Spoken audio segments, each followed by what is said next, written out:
బొత్స గారు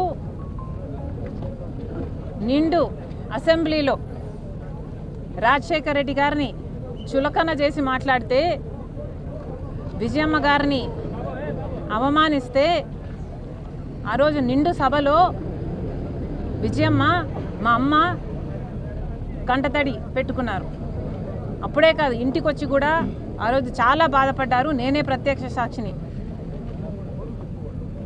అంతగా అమ్మను బాధ పెట్టాడు, రాజశేఖర రెడ్డి గారి భార్యను బాధ పెట్టాడు. అది కూడా రాజశేఖర రెడ్డి గారిని చులకన చేసి మాట్లాడి నిండు సభలో. అలాంటి బొత్స గారు నిన్న కన్నీళ్లు పెట్టుకున్నారని విన్నాం. ఎందుకు పెట్టుకున్నారో నాకైతే తెలియదు, కానీ నిజంగా విజయమ్మను అంత బాధ పెట్టినందుకు పశ్చాత్తాపంతో కన్నీళ్లు పెట్టుకోవాల్సిన అవసరం నిజంగానే బొత్స గారికి ఉంది.